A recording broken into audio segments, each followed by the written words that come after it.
La parole est à Monsieur Cyril Isaac Sibyl. Merci. Permettez d'associer à ma question Madame Erika Barrette, co-rapporteure de la mission d'information parlementaire sur la prévention santé en faveur de la jeunesse. Monsieur le Président, chers collègues, ma question s'adresse à Madame la ministre des Solidarités et de la Santé. Madame, le dieu grec de la médecine, Esculape, avait deux filles, Igée, déesse de la prévention, et Panacée, déesse des soins.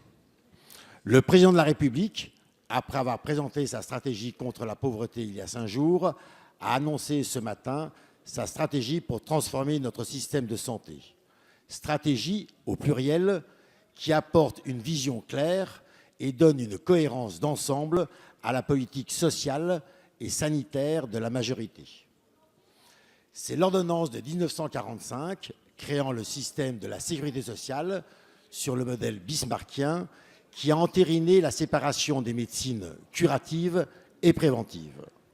Face à ce constat, il nous faut réconcilier Igée et Panacée en poussant encore plus loin ce décloisonnement et en venant au secours de deux acteurs en difficulté de la médecine que j'appelle sociale, la PMI et la médecine scolaire. Madame, l'âge de l'instruction obligatoire ayant été abaissé de 6 à 3 ans, comptez-vous également abaisser l'âge de la visite médicale scolaire obligatoire à 3 ans pour agir le plus précocement possible? Face à la pénurie de médecins scolaires et PMI, souhaitez-vous étendre encore plus loin l'exercice médical mixte pour que les médecins exerçant en milieu médical ou hospitalier puissent venir consulter au sein des établissements scolaires et PMI? Enfin, afin de connaître l'effort budgétaire dévolu à la prévention, est-il envisagé dans le PLFSS 2019 d'établir un document de politique transversale, dit orange budgétaire, comme l'a à 2 reprises préconisé la Cour des comptes? Madame, je vous remercie. Merci. La parole est à Madame Agnès Buzyn, ministre des Solidarités et de la Santé.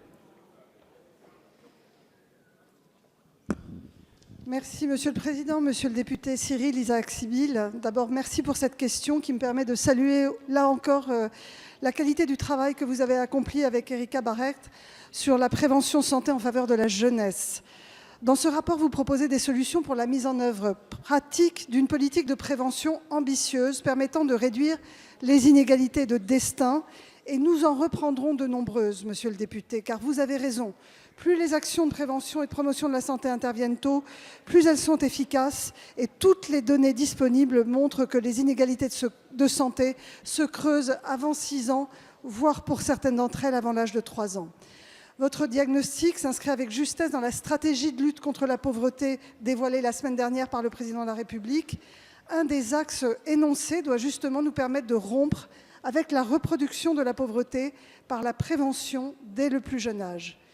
Nous allons renforcer l'accompagnement et la prévention qui sont assurés aujourd'hui par la protection maternelle et infantile notamment, à destination des publics les plus vulnérables.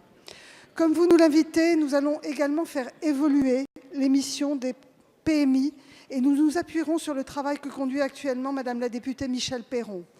Enfin, avec Jean-Michel Blanquer, nous avons ouvert hier le séminaire dédié au lancement du parcours santé, accueil, éducation des enfants âgés de 0 à 6 ans. Comme vous le recommandez, ce programme va renforcer la cohérence des actions du gouvernement en matière de prévention, bien au-delà des seuls acteurs du champ de la santé. Enfin, ainsi que vous le mentionnez, les crédits alloués sont épars, mais le gouvernement pourra fournir un rapport annuel transversal des moyens dédiés à la prévention.